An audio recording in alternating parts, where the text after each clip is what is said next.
My name is Era, and I'm the host of the Tamil Creator Podcast. I chat with creators from all over the world to share their stories and discuss hot topics in a way that I hope inspires, educates, and entertains you. Hello, everyone, and welcome to another episode of the Tamil Creator. I'm your host, Era. Today, I have a blast from the past. His name is Nish Ithayakumar, and I've known him from my UFT days.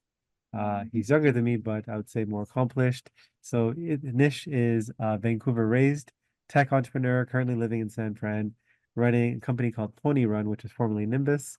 And it's an AI-based sales tool that helps automate research for high-quality results on scale. And the company was part of the prestigious Y-Combinator program. So Nish, welcome to the podcast. Thanks for jumping on. I'm happy to be here. I wouldn't say more accomplished at all, but very happy to be here. Well, I'm glad you're here. And Nish, I know you're recently a dad, as am I. But so for me, like this question, like I love to kind of start at the question just because it's kind of making me think about how I want to raise my kids. So maybe for yourself, maybe tell me about how you were raised. Obviously, I know your brother as well. So would just be very curious about like your childhood and your formative teenage years. Yeah, I don't think it was that unique to be honest, especially for a talent person. My parents both worked. I had a grandma that kind of looked after us. I played a lot of video games, played a lot of basketball. Um, my parents didn't really add a ton of pressure on us to do well, but they did say like, oh, the only like that we should head towards like engineering, law, be a doctor, something like that. But they weren't, I don't think, as forceful in that as some of the other parents that I've seen. Um, but yeah, I honestly, it's a very, it feels like a really normal childhood, and like especially my teenage years feel very normal. I played way too many video games. That's interesting. So like your parents didn't like they weren't like the quote unquote like the tiger mom or tiger dad. So like what kind of like expectations did they have around like grades? Like did you guys have any anxiety when you guys had your report card? Like what was that like?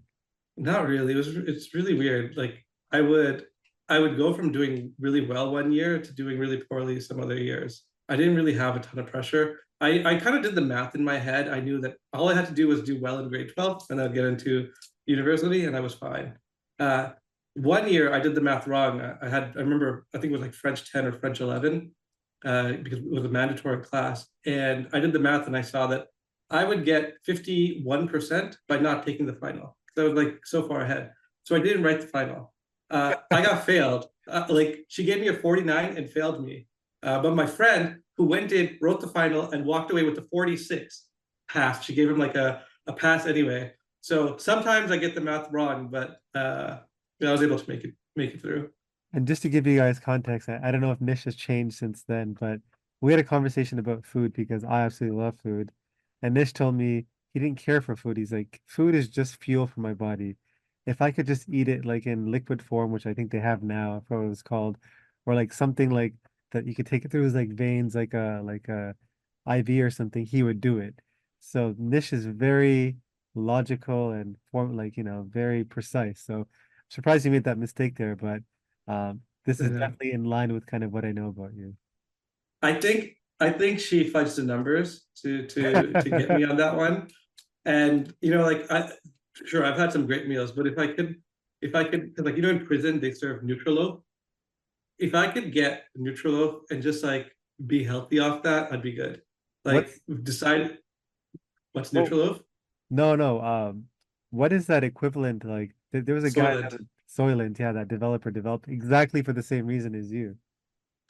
The problem with Soylent is that it's like liquid, and so when you're on a liquid diet, you don't feel as full. Uh, I tried it though. and it didn't work for you?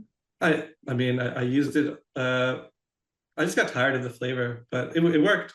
It worked. When I needed to like just not be hungry, I would down the Soylent and move on with my day. Interesting. Okay. It's interesting because I guess I just realized as well, because I remember when I first met you, I think you guys had like Vancouver Grizzlies shirts. So it's pretty cool that I guess you guys got to live through like the heyday, or I guess whatever the 8 year or 10 year run that the Vancouver Grizzlies had.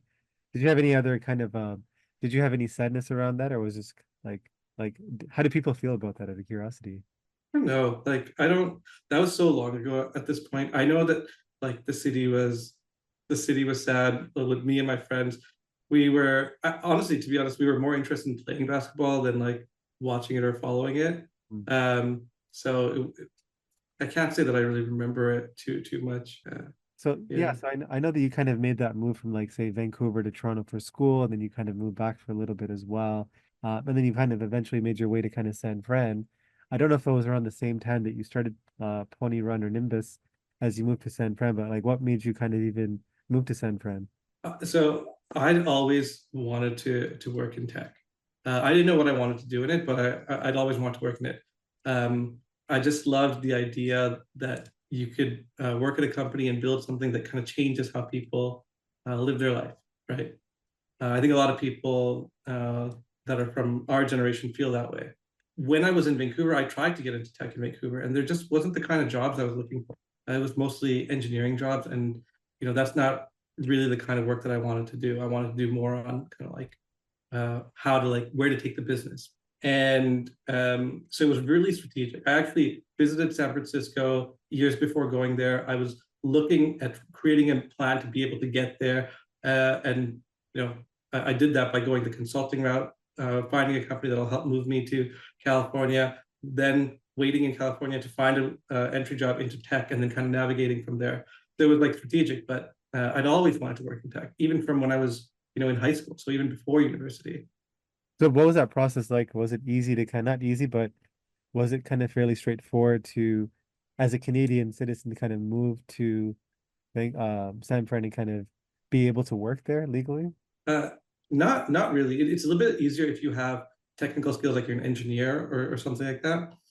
When you're coming at it from the business side, it's actually quite complex. So sometimes you have to take some risks. You have to, I don't know, you just have to be willing to put in the time and effort, try different things, try to meet people, get a lot of like support and sponsorship from people, right? The path that I took was I started consulting with KPMG, and I literally shopped myself around with partners to try to find a project in the States, right? I found a long-term project in Southern California, convinced somebody to put me on the project, did a good job there, and then they asked if I wanted to move down to LA and work on the project longer term. And I said, no, but I'd be willing to move to San Francisco and continue to work. And so that's how I did it. I really just like tried all the different avenues I had an opportunity to go through, and found somebody willing to take a chance on me in California. And then I guess you took the consulting route and you kind of waited for your opportunity to kind of get your start in tech in Yeah. San Fran. So, did you end up doing any kind of like working for other companies before you ended up starting Nimbus or? Yeah. I the first company, the tech company I worked for was called Wiseline. It was by this, serial entrepreneur who'd sold a company in the past. And I remember it like on my first day of onboarding, I met him and I told him eventually I want to start my own company too. I just have no idea how to do it. And so for me, working with him and that company was also a great opportunity to learn how to do things. He's actually an investor in Ponyrun, so he and I have a great relationship, and it was a great opportunity for me.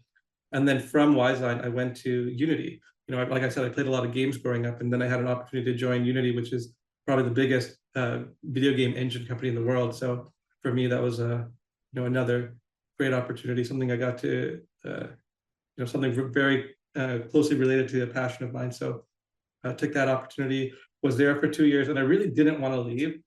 But then a friend of mine who I'd worked with at Wiseline had gone to Facebook, and he had spent a year at Facebook, and he really hated working for a big tech company.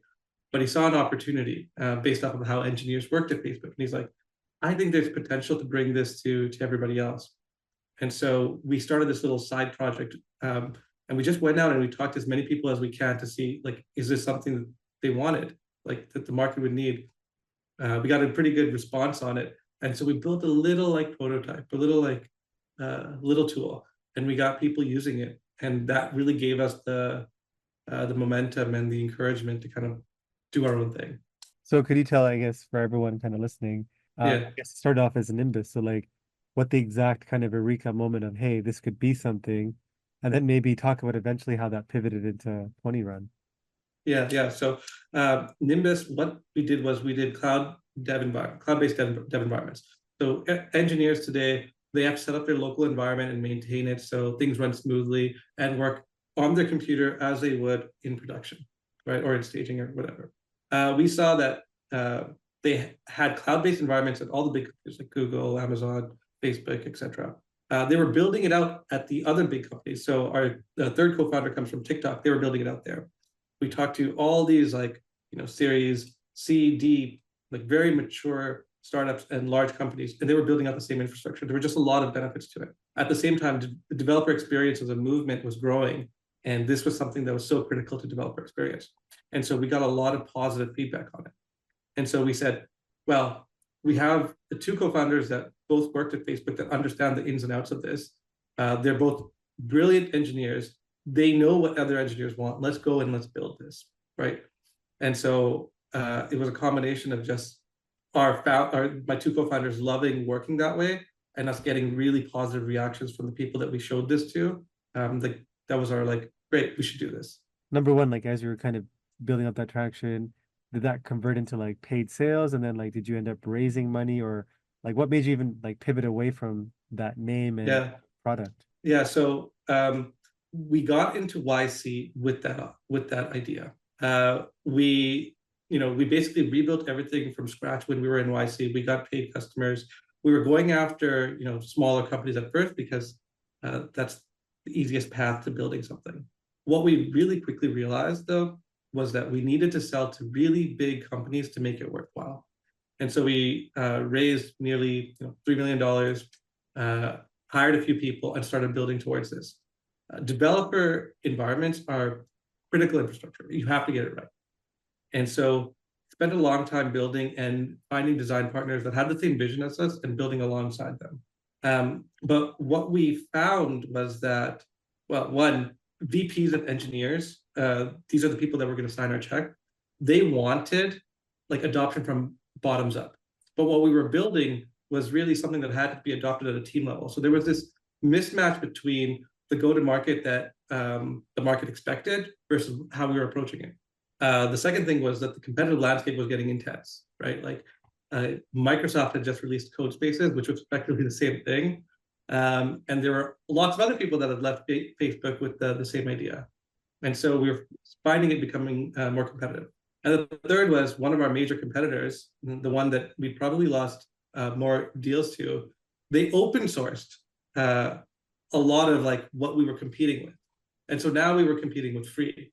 And so we kind of saw the writing on the wall and we thought we could grind this out. We could build a business, but we don't think this is a winner take all business, right? And we'd raised venture funding. So what we wanted to do was we wanted to make sure that we deployed the capital as effectively as possible and still gone for something that was going to help us build the big business that we wanted. So that's why we decided to pivot. We still think that in the future everyone's going to be working on cloud environments. It makes too much sense not to, but I don't think it's going to be as big of a business as we once thought. How did your team and investors, how did they take the news that you want to pivot away from the thing that they initially funded you for or got behind you for? I think a lot of our investors were from the Bay Area and they're used to it. This episode is sponsored by nobody. That's right, nobody. So if you could be kind enough to hit that subscribe button, that would mean a lot to me. Most companies that you've heard of have pivoted from something else that didn't work. It's so typical that they were used to it. The investors that we work with were also fairly experienced, so that they knew this was the risk that they were taking. And this is why they say investors don't invest in ideas, especially at the early stage. They invest in people. So the investors were on board. It went better than I could have imagined. As founders, we felt like we failed, right? We are saying we're going to give up on this thing that we've done and do something potentially completely different. So we didn't handle it super well, and it took us some time to accept it. And then the team, we've always been completely transparent with the team, and we try to do right by them. And I mean, we had to downsize, of course, but I don't think anyone was caught off guard or left in a way where Yeah. they felt, awful about it. So I always think about sunk costs when I hear about things like this. So were you guys able to salvage any of that work or code you guys had, or was it just, hey, you got to start from scratch when you made the pivot from Nimbus to Polyrun? Ponyrun, sorry. but we were able to salvage a lot of it. I think the thing that we were able to salvage the most was our experience, because that directly led into Ponyrun. We had a couple of offers to actually buy what we built, but like honestly, it just fell through. We also really trusted the advice of our advisors at YC, who also told us, like, honestly, if people are approaching you to buy it, if they're really interested in it, like, sure, like, hear them out, but don't spend too much time trying to get rid of something that you couldn't like build into a big business anyway. Focus on the next thing and like just put all your attention towards that. And that's exactly what we did. And so, like, number one, like, how'd you come up with the name Ponyrun, and like, why Yeah. this particular idea? I know So AI it's is a funny. big thing, but I'm just curious. Yeah. It's funny. Like the name Pony Run, it means nothing. Yeah. We spent so long. We spent like, I would say, like weeks arguing over our first name, and in the end, it didn't matter. And so we said, let's just pick something that like sounds okay, that sounds like familiar, and let's go with it. If we're successful, we'll figure it out. But we all kind of like the name Pony Run. That my co-founder threw it out at dinner, and we're like, great, let's buy the domain and let's just move forward. Let's worry about our customers and the product. Let's not worry about the name or things that don't matter. And then, like, so how did you come up with Oh this yeah, Eureka moment? Yeah. so I mean, it was simple. What we had to do so although we pivoted away from Nimbus, one thing that we did really, really well was create opportunities, right? We had like several, $300,000, $400,000 opportunities. And the way we did it was like, it was a grind. We would do a lot of research and find the most relevant people, because like I said, VPs of engineers, they want to buy tools that their teams are advocating for. And so that means if you're selling an engineering tool, you have to win the hearts and minds of like the engineers. And so we got really good at figuring out who the right people were and attacking them with like very targeted messaging and converting them in ways that other people couldn't do or weren't willing to invest the time in doing. And so we thought maybe there's an idea there. So to validate this idea, we just went out to anybody that was selling to engineers or technical audiences like security, and we started talking to them. And what we found is that this was like a common problem. They literally had sales reps that are paid, $150,000 to $300,000 a year, sitting in front of LinkedIn, looking up the people by keyword, looking at their profiles, trying to see if they're the right fit, moving on to the next person, moving on to the next person, literally spending hours a day doing this, right? And it makes no sense. Like they hire these people to have relationships, to build relationships, to go to conferences, to negotiate, and do all these complex people work. But then they put them in front of a computer and say, okay, go find people. And so we realized that there was this huge opportunity to automate that. Our first few customers were people that had a team in India. And so their form of automation was actually just offload it to people in India and have people in India spend 8 hours just like clicking through like LinkedIn profiles, trying to see if they're the right person. And we thought to ourselves, this is crazy, right? This is absolutely insane. Like ChatGPT could do this. And so we took that, we built that proof of concept and started shopping it around. And that's how, and when we got like a really good reception from people, that's how we knew we had something. And that was our Eureka moment. So I mean, it's an interesting, very interesting product because it definitely makes Yeah. sense. So number one, this whole, there's a whole debate between kind of AI and people losing their jobs, and the first thing that kind of comes to mind is, will these $150,000 to $300,000 salespeople hate you guys? But I guess the other side of that is actually make their life easier by letting them do the thing they like to do more versus kind of that manual work, right? Like what's been kind of the take on the market so far from like those kind of folks and like the companies that you're Yeah. selling to? Yeah. I mean, will there eventually be job loss? Probably, but I don't think we contribute to any of that right now. So far, the response has been like very positive. Uh, like sellers, whether you're an SDR or an AE or an enterprise seller, they hate like prospecting. In fact, there's this huge movement at a lot of SaaS companies now where they have this thing called PG Tuesdays, stands for Pipeline Generation Tuesdays. because sales leaders can't get their teams to prospect because they hate it so much that they're dedicating an entire day to prospecting, like forced prospecting. And so for a lot of sellers, this is like a great way to offload the heavy lift. So instead of having to look at 100, 200 people and trying to find the best people, we just do it for you, right? We do it for you, find the people, push it into your system, and now all you have to do is write the message. And I started to write the message because like when you talk about AI taking jobs, it only starts taking jobs when it starts doing like the thing that only humans can do, like write that message, like make a connection. And we don't do any of that. We partially don't do any of that because like we don't think that AI can do a good job. And someone described it to me as like the better AI gets at doing this kind of stuff, the more our bullshit detectors go up, right? Like when I get a text message that's obviously phishing, like I can tell, right? When I get a sales outreach from AI, I can tell. They have this like convention. They'll customize it based off my location and like maybe a sushi place nearby, and I can tell. Like they have like a standard way of doing things, and I'm just going to ignore it. So what we do is we just give people that high quality research information that they need, and then we say, great, now take the time that you're saving to like do something only a human could do. Like, I don't know, I guess the tech details as much, but I guess I think of Yeah. like, is there any connection to like CRMs with this like technology in terms of, like you said, like, hey, I'm looking to sell to like homes, senior homes across Canada or the US, and like I want to like just autofill like my CRM. Is that something you guys do, or is that something in the pipeline out of curiosity? Kind of. That market specifically, no, because we've been hyper focused on who we think we can help.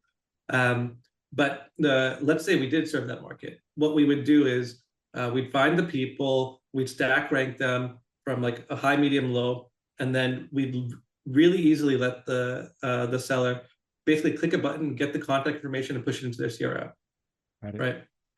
Because they can't do their job without the contact information. I see. Got it. I guess for you guys as well, like, I guess how's the traction going? Like, I know that you've had, like you said, early success. Like, has this Yeah. seen a lot more traction from like a revenue point of view than Nimbus did? Yeah. It's funny because we launched Ponyrun, officially on January 15th. We're still closed access. You can't sign up and start using it without talking to us. But we've already surpassed the revenue that we had when we were running Nimbus, right? It's like so less than 5 months in. And our outbound campaigns convert higher. Our average deal size is larger. And we're being more narrow in who we're going after. So, we feel really good about this. But we're obviously being conservative given the market right now.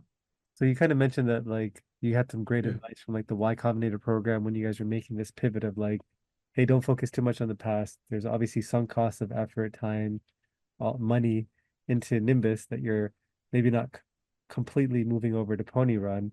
Yeah. Obviously, Y-Combinator is very prestigious. Like people, it's like a stamp of a badge of honor in a way in the tech space. So like for you guys firsthand, what's been the benefit of kind of being part of the Y-Combinator program, other than obviously getting money, getting that, that name recognition? Yeah, just like let us know about that. Yeah. Honestly, like the money and the stamp help a ton, right?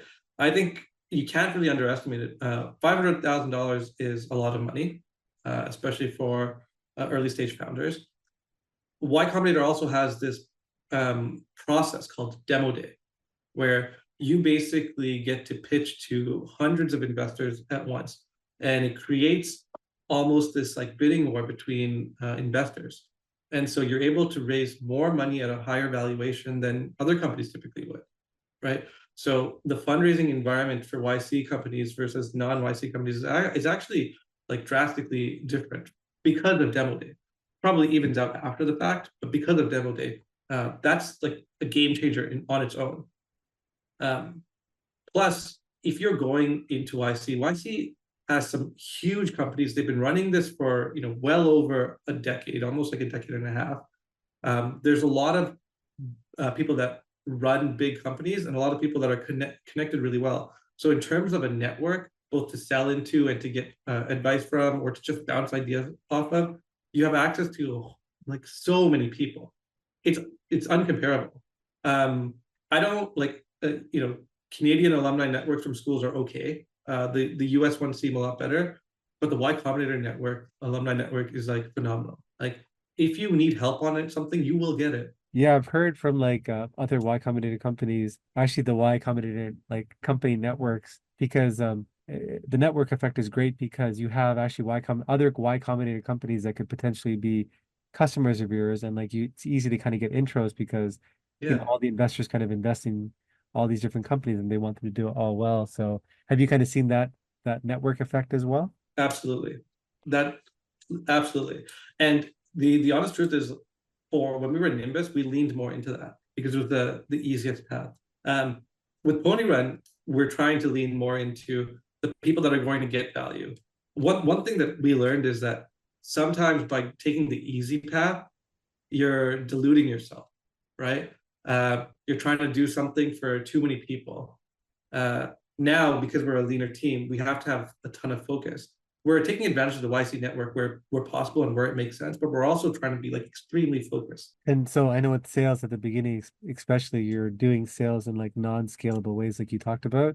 Are you guys at that stage where you figured out kind of that playbook and you're just able to kind of automate or scale that process, or are you guys still kind of in that non-scalable phase out of curiosity? It's still, I mean, theoretically, Or will that it's always be the case scalable. because of who you're selling to? Sorry. So we're at this like inflection point. And like we're trying to figure out exactly which way to go. And so the reason it's non-scalable for us is we're trying to determine if we want to go with like sales users, sales rep being the user, right? Or if we want their leadership to be the user. Because the question of like how automated do you want everything to be?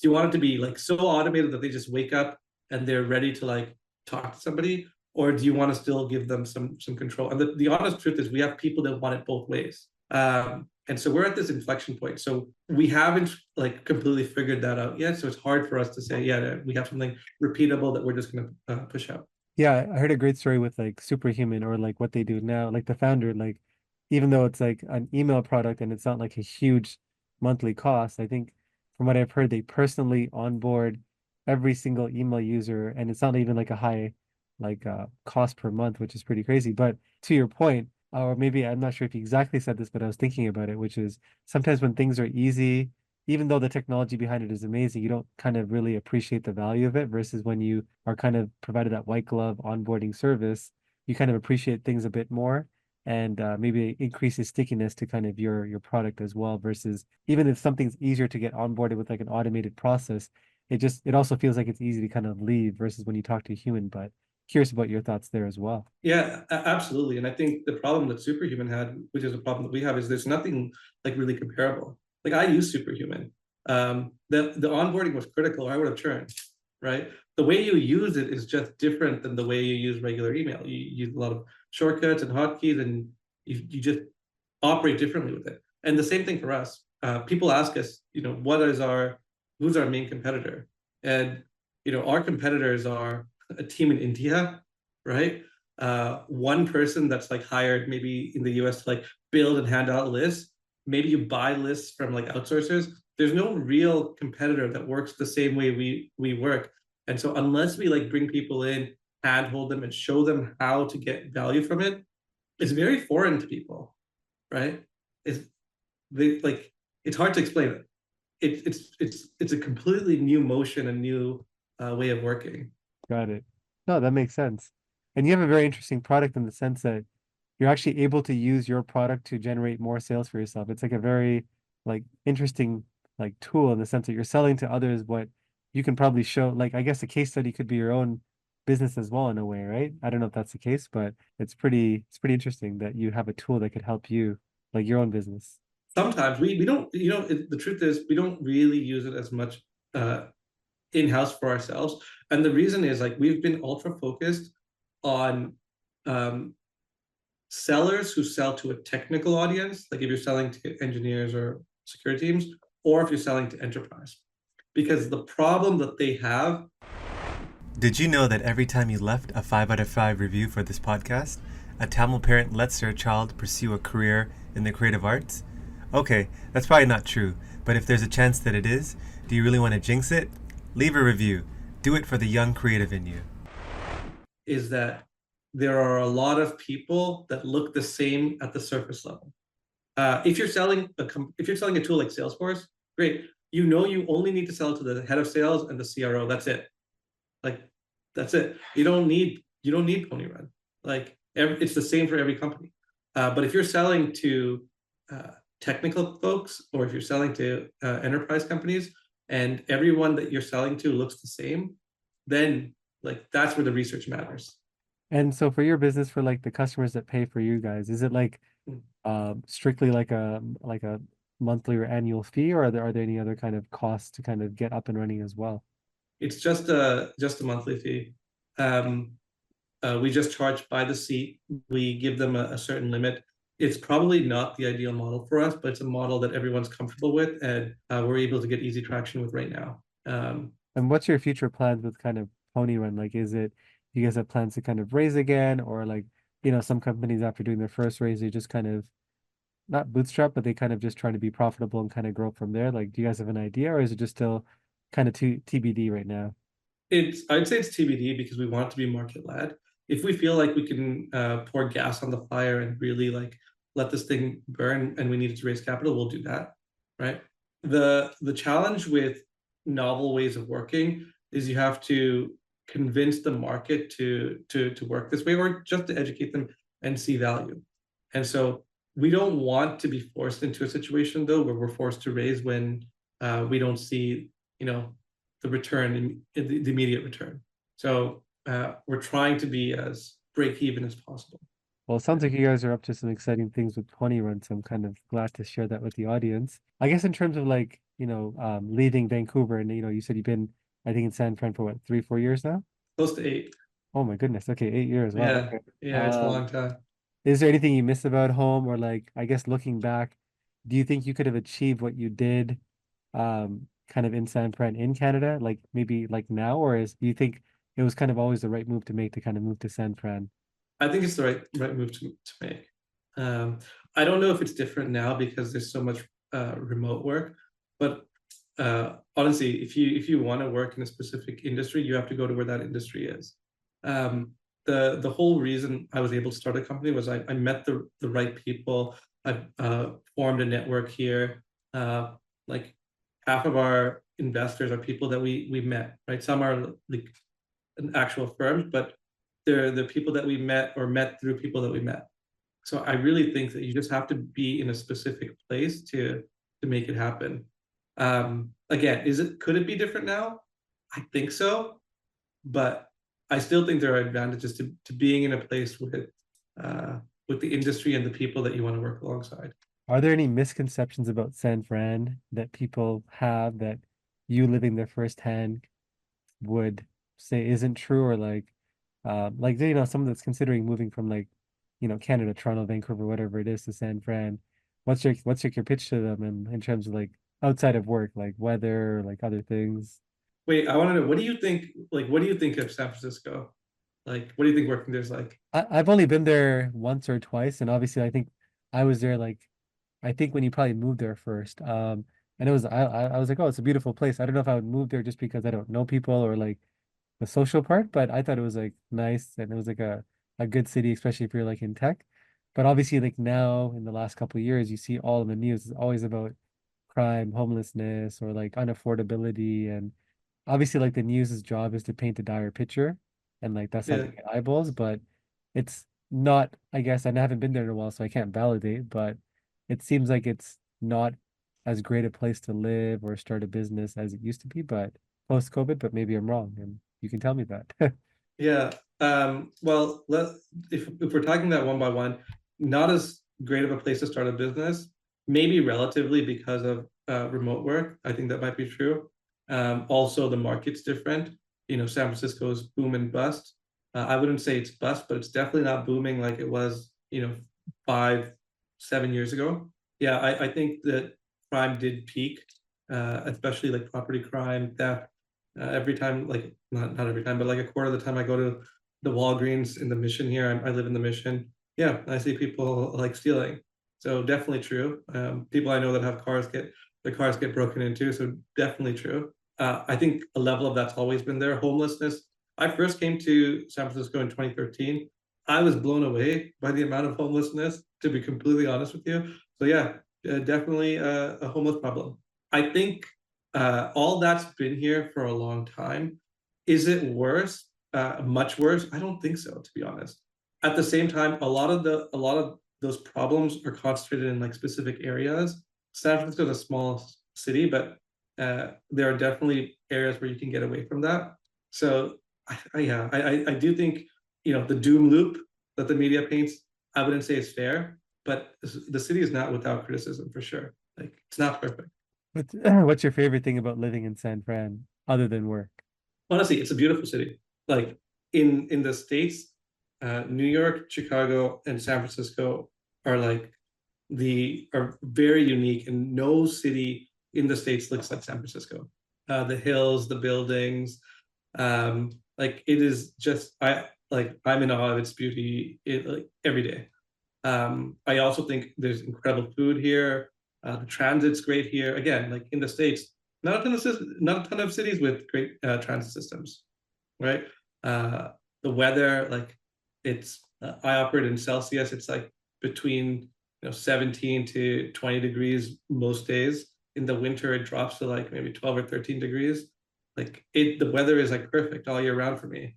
I live near Dolores Park. Like it is a park where people go, they hang out. You can have like drinks at the park. Like it, there is no city like San Francisco in North America. If you go and you visit and you like hang out with some locals, you'll see that.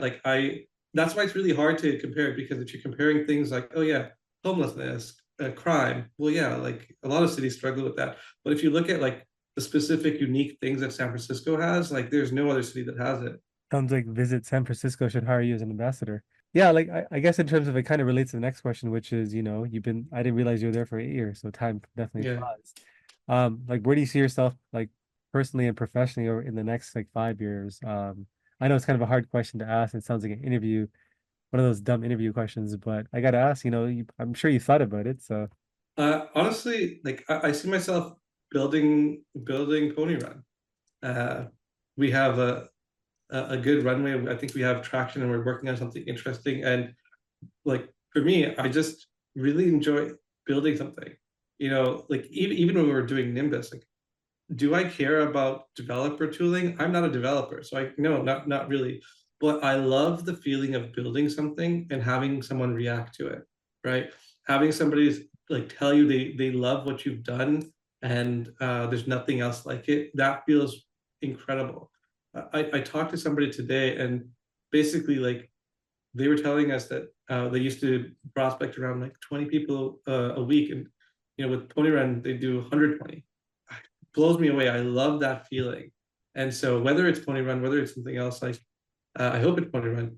I love that feeling of building something that people want. So it's going to be building something. and like how does like I know you're recently like a father as well, and your family lives there as well. Like how do they like San Francisco, and like what role does your family play in the choices you kind of made in your life so far as well? Um, that's a tough question. Like the family loves San Francisco. Like people don't realize San Francisco is actually great for kids. There's parks everywhere. The parks are all kid friendly. Um, there's real community feel. Like I'm part of a WhatsApp group where we meet parents at the parklet like every first Monday of the month. We see the same people. It's like incredible. Uh, we've talked about moving to San Francisco, and we don't want to, right? Well, I think a key point there is really that sense of community because I was watching a documentary, like I was gonna watch it kind of around the whole loneliness epidemic and kind of the age that we live in, not just for old people, but people like our age as well, where it has Yeah, all these stats like, the average person has like one friend or like half a friend, like it's all these crazy stats, and it's really the decline of community where people don't have yeah, people don't really go to like, religious things like church or like temples or all those things as much anymore. They don't play in leagues as much anymore.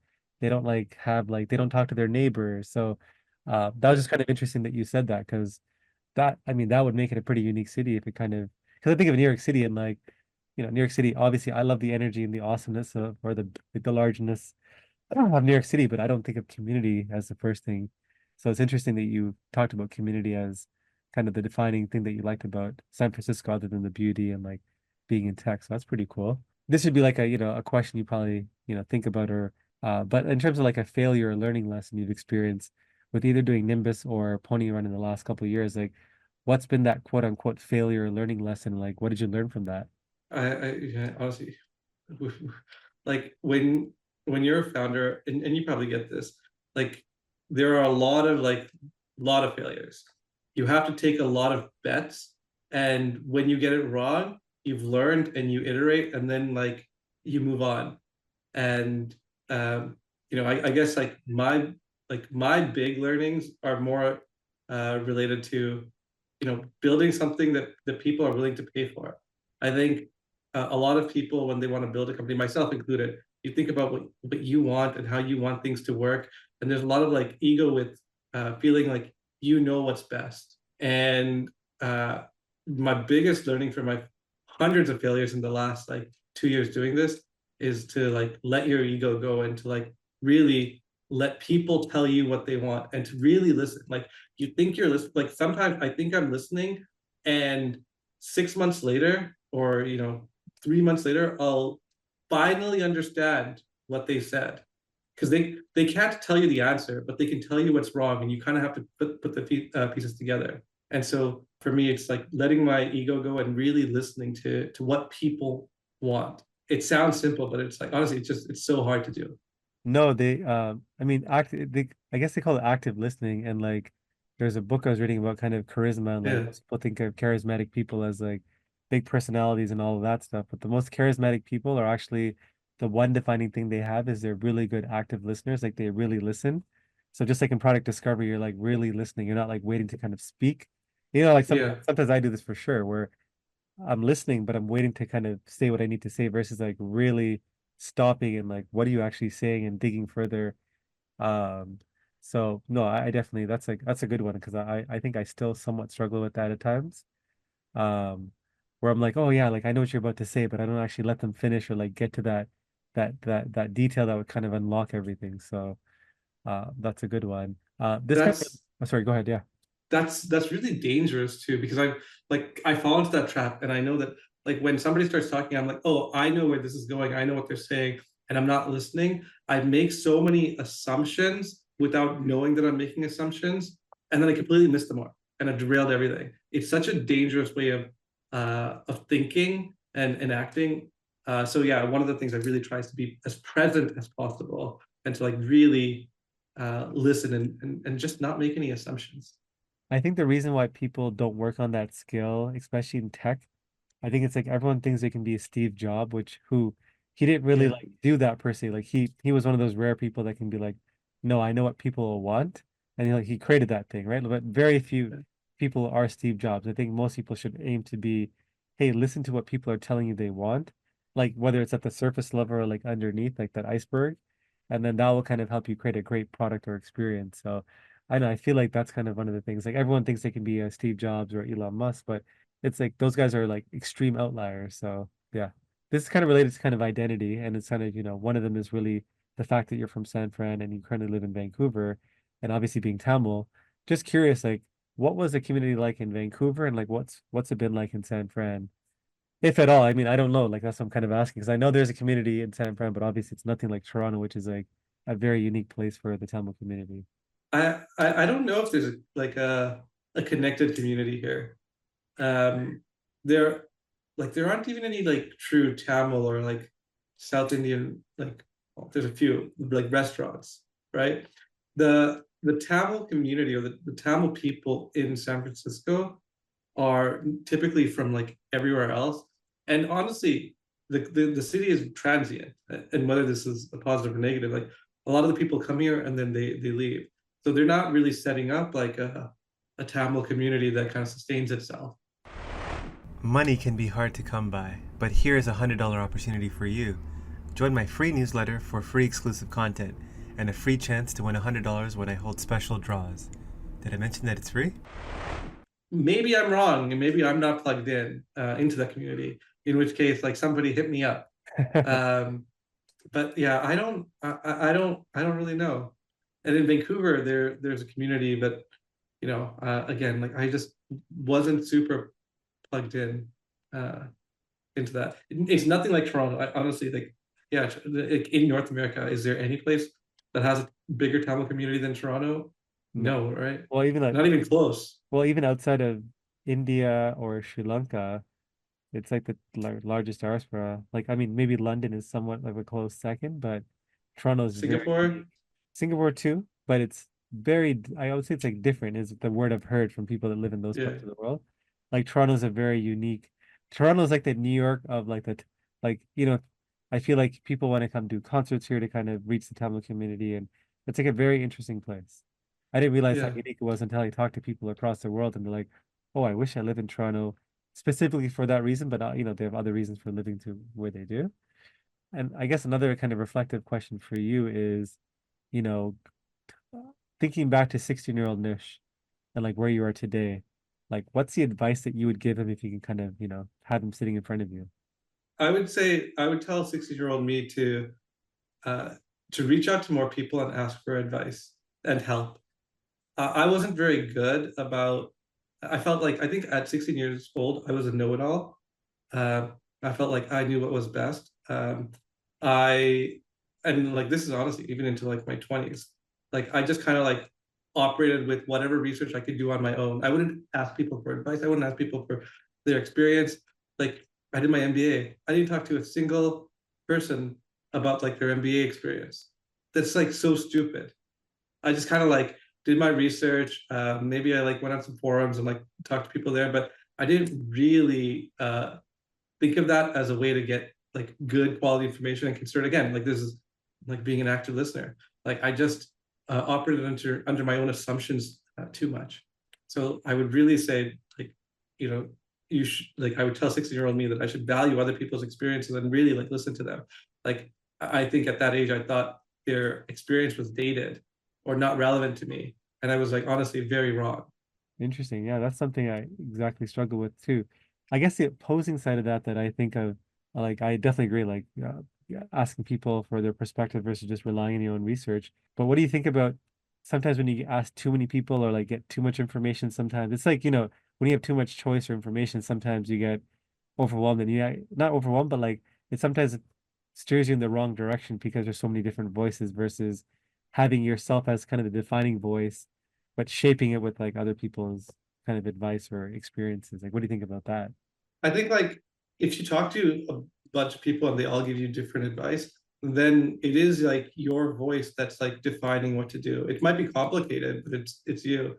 The dangerous thing about like relying on a few select sources, you don't have like all the answers, right? Like you uh you might not have enough data points because like if you're getting all your information like online, let's say you're going to do your MBA, you get information from like the website, from like the Financial Times or whatever like ranking systems.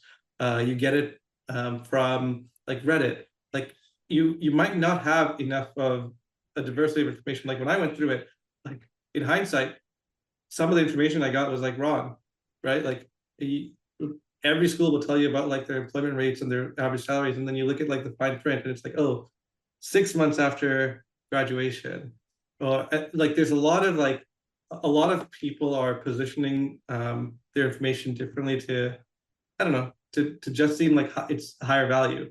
If you talk to people, you can have so many more candid conversations and really understand like their experience. They'll connect you to other people, and you can understand their experience, and you can like piece it together for your own experience, if that makes sense. No, that makes sense. And now looking forward, like in terms of your personal legacy, in a few sentences, like how would you want to be remembered by your friends and family? You know, I don't really think about that as much.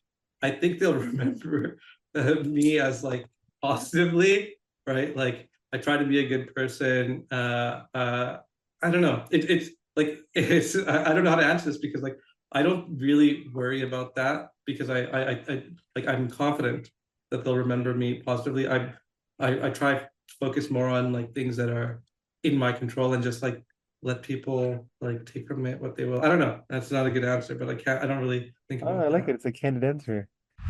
That's kind of a good segue into the last part of the podcast. It's meant to be a speed round. It's a game I like to call Creator Confessions. I'm going to basically say a bunch of statements, and you're going to tell me the first thing that pops to mind. Ready, Nish? Okay. Favorite Tamil food? I'd say like my mom's fried shrimp curry. If there's like a, fire flood or something, and like you only have time to take two things with you, what are those things? Uh, my computer. Two things. Well, let's say family excluded. I would say my computer and my cats. And your cats. Okay. Something that scares you. Something that scares me. Nothing. I'm not really scared of anything. Dangerous man. Insecurity that you have. Insecurity that I have. Well, like presently, it's that we're with the company. It's like that we're building for. Like I said, we have this inflection point. I'm afraid that we're focusing on the wrong people. A TV show that you're watching. A favorite TV show you're watching, or we're watching. I'm not watching anything right now. I don't watch a ton of TV. The last TV show I watched was Fallout, which I thought was incredible. Interesting. I haven't heard of that. Okay. A place you're itching to travel to. Korea. A fellow Tamil creator you want to give a shout out to. Creator, apart from yourself? Yes. I can't think of any. Favorite childhood. Is there any? Is there any? Okay, I'll come back to it. Is there any I should know of? Oh, there's a ton. Okay. There's I'll a get them ton, but after. I mean, like mutual friend of ours, Jay, right? Like he did pretty big But things.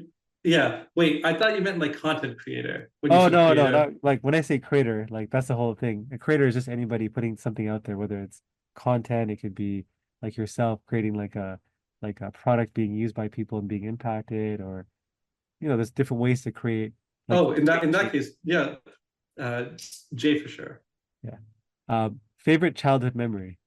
I'll see. Uh, Staying home on rainy days, playing like video games with my brother. Something you like to do for fun outside of work. Well, I have a 2-year-old. I love taking him to the park and just hanging out and watching him be goofy. I love that.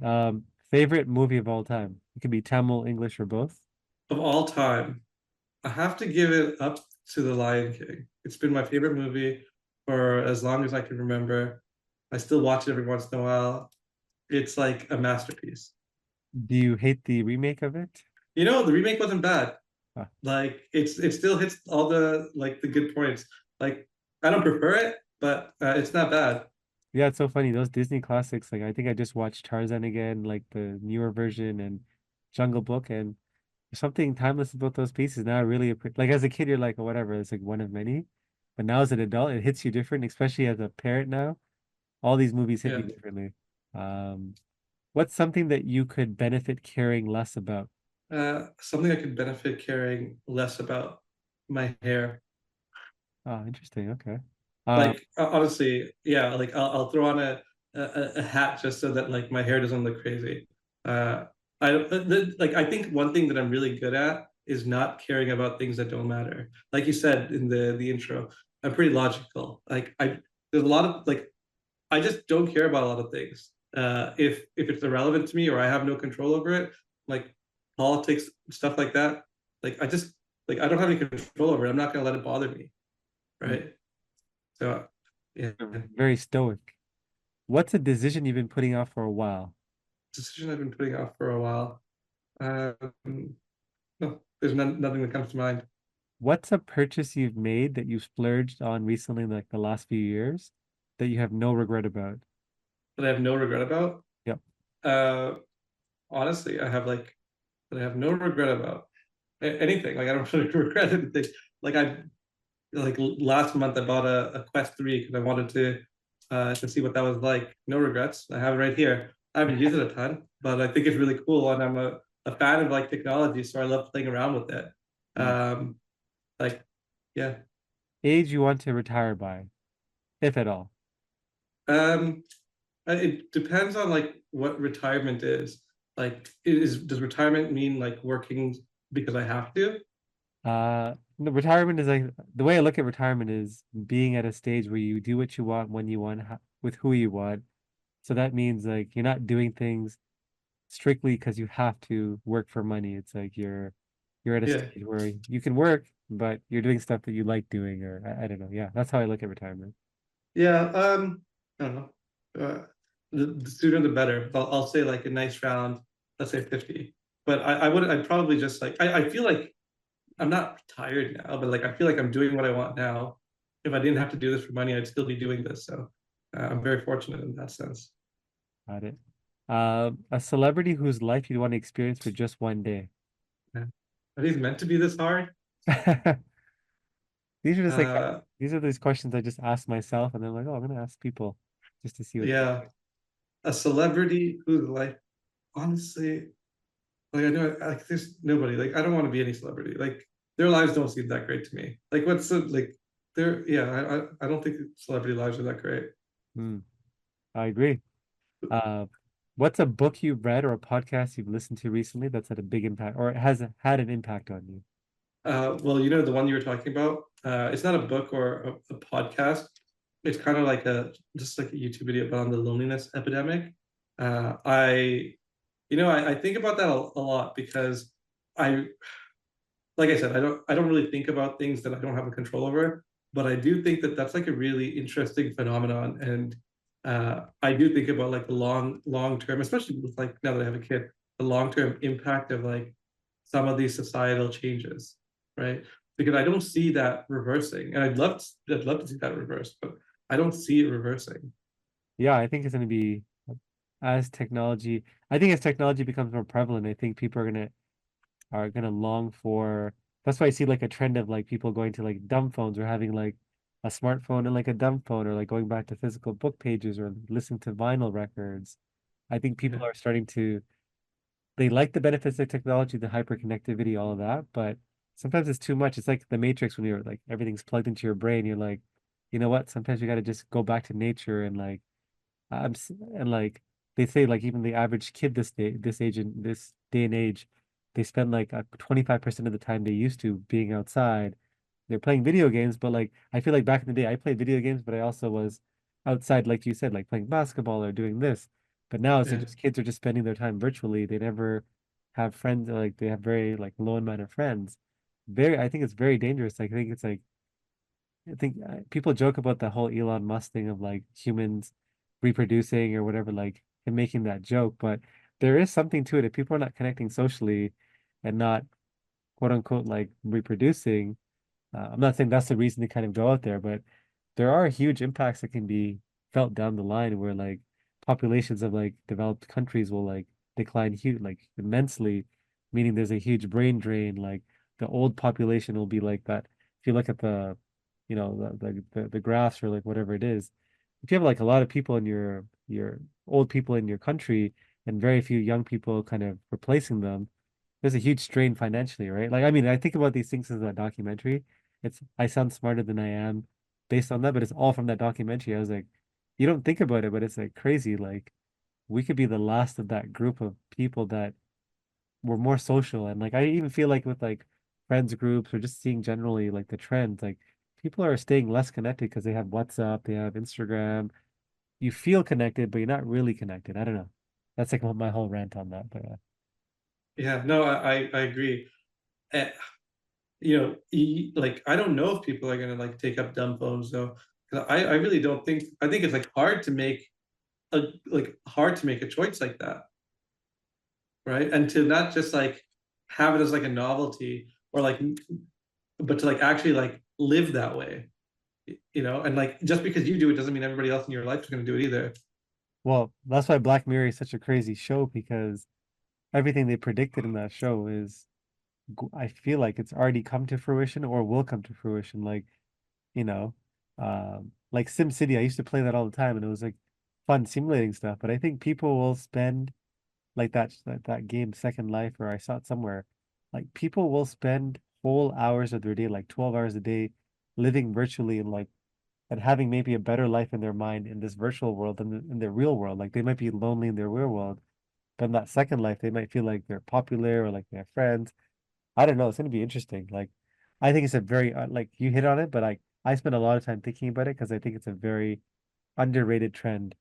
of like that's gonna have huge impacts. Just like Ozempic, like people talk about like the weight loss stuff, but there's like huge second order effects of like Ozempic, which is like, airlines become more profitable because their fuel costs go down because Sure. people are like less.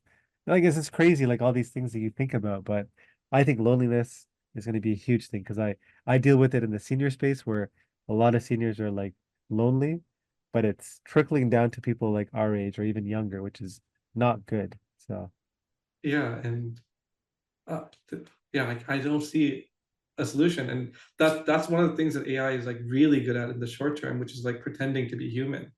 And so, an easy solve is like, okay, now you give them like an AI friend. They don't feel lonely, but they are, right? well, there's already AI girlfriends, right? Yeah, Like I know there's and OnlyFans out there. There's gonna be like AI OnlyFans models, or it's gonna be scary when your friend is a robot. I think of Wall-E or like that movie Wall-E, I think. Like we're gonna become that society of like always on our like digital screens, consuming, not being able to move physically, sitting on like these giant things that carry us around. yeah, So that's not a good way yeah, to end off the podcast. So there's a couple more questions to ask. sure. What's a belief, behavior, or habit that's improved your life? I would say just assuming someone's going to say yes. Uh, you want me to like, it's so easy to think, oh, they're not going to agree with it, or they're not. I'm going to get no, so I won't ask. But I just assume everyone's going to say yes, and everyone's open to helping out, and I ask a question. That's a good one. And finally, a piece of advice that you'd give to your fellow aspiring Tamil creators out there. Um, just get started. Like the hardest thing is getting started. When you start like doing, you'll see all the other things that you need to do to make it happen. But getting started is the hard part. If you can get started and like build a rhythm of it for a month, like that'll get you further ahead than anything else you could do. That's why I highly recommend to people to read Atomic Habits. Just start.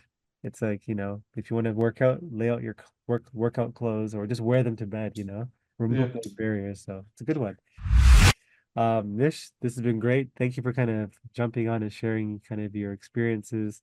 For somebody kind of listening that's been kind of inspired and wants to connect with you, to pick your brain and whatever the case might be, what's the best way for someone to reach out to you? yeah. They can find me on LinkedIn. I'm on LinkedIn all the time, and just hit a connect request and shoot me a message. I will definitely respond to them. They can also email me. My email is nish@ponyrun.ai. Um, I'm normally very open, so hit me up. Awesome. Well, thanks, Nish, for kind of jumping on the podcast. And for all of you guys listening, as always, appreciate you guys reaching out with feedback or suggestions. Um, on to the next episode. All right. Thanks, Sarah.